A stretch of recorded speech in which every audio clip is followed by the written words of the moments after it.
هنكمل يا جماعه معانا بقى البارت الاخير اللي هو البارت 3 او مش الاخير، يعني حسب ما نشوف نوصل لحد فين في الفيديو ده. البارت اللي بتكلم فيه ان شاء الله هو الجزء اللي احنا قلنا عليه بقى، اللي هي جزئيه الادويه التنشيطيه. انا بستخدم كومباينيشن بالاثنين. الكومباينيشن ده هتعمل ايه؟ ان انا بعمل كنترول في كميه الهرمون اللي انا بديه. يعني مثلا اف اس اتش هدي 75 بس مللي جرام، ولا هدي 150 ولا اكتر من كده. في نقطه برضه واخدين بالنا كويس منها قوي، ان انا موضوع بقى التنشيط ده يا جماعه ما بيبقاش جاست باي لاك، او جاست ان انا يعني ايه بالخبره او بالسنس. لا خالص، الموضوع فيه بروتوكولز، فيه سيستم بمشي عليه الاول. ان انا زي ما قلنا ودي نقطه قلتها قبل كده في كذا فيديو، مهم قوي ان انا ابقى عارف البيشنت اللي عندي اخبارها. يعني ايه البيشنت عندي اخبارها ايه؟ لازم ابقى مقسمها من الاول عن طريق الاي ام اتش اللي هو انتي ميلارين هرمون. انت يا فندم نوعك ايه؟ يعني ايه نوعك ايه؟ حضرتك بور ريسبوندر ولا نورمال ريسبوندر ولا هاي ريسبوندر؟ يعني انت مستجيبه جيده جدا جدا، ولا انت متوسطه نورمال، ولا انت اقل من الطبيعي؟ ده بيحدد، لان في حالات مثلا معينه انا دلوقتي شايف ان هي مستجيبه ضعيفه، فدي النسب العاديه اللي بديها اللي هو ستارتنج 150 مللي جرام في التنشيط مش هتبقى كويسه معاها افكت. ممكن اضطر اوصل ل 350 او 450 ايفن ماتش مور، بس هو ماكسيموم 450. فالموضوع لازم احدد البيشنت ده نوعه ايه، تمام؟ فانا بحدد التنشيط بناء على الجزئيه دي. طب دي نقطه. النقطه الثانيه، هل كل بروتوكولات التنشيط تنفع مع الحالات؟ لا يا فندم، والله في حالات معينه ما ينفعش معاها بروتوكول تنشيط، مثلا زي الميديتيال لونج بروتوكول اللي هو البروتوكول الرئيسي بتاع الجي ان اتش اجونست.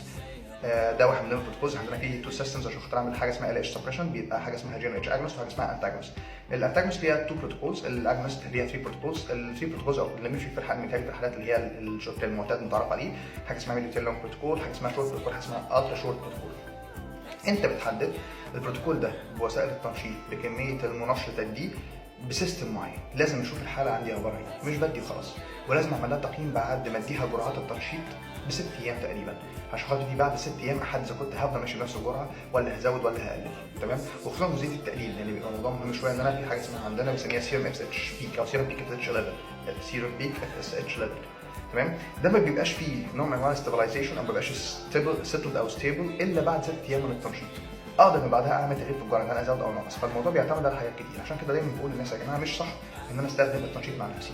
في بقى الادويه التنشيطيه المتعارف عليها في السوق، اللي هي بعض الشباب بتستخدمها لوحدها بطريقه سهله قوي. انا مش عارف كلمت بنت خالتي او بنت عمي او رافر، يعني اللي هي كلمتها قالت لها لا احنا ممكن ناخد الكلوميد. اصلا انا جربته من سنتين وهو ده خليج التتوين، يعني هو من الحاجات اللي ممكن تعمل ده وارد. بس الفكره كلها ان هي عملت ده والموضوع جاست جه معاها، مش هنقول بايراك بس يعني عدى الموضوع من غير اي كومبليكيشن من غير اي مشاكل.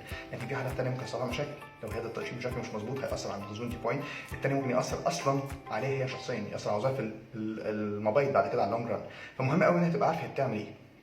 هعدت معاكي، دي مش قاعده بتقول اصل انا جربته ما حصلش. ما هو فندم عادي، استجابه الجسم عندك مختلفه عن عندها، المبيض عندك غير المبيض بتاعها، نوع الاستجابه بتاعته غير عندها. انت ممكن تكوني مثلا فرضا بور ريسبوندر او نورمال ريسبوندر، هي هاي ريسبوندر، هي اصلا مستجيبه عاليه، فهي مجرد جرعات بسيطه خلت يبقى في اكتر مبيضات طالعه في نفس الوقت. ودي ناخد بالنا من ده، غير قابليه بعض الناس ان في اصلا اسر عندها الاوبشن ده متاح اللي هم 12.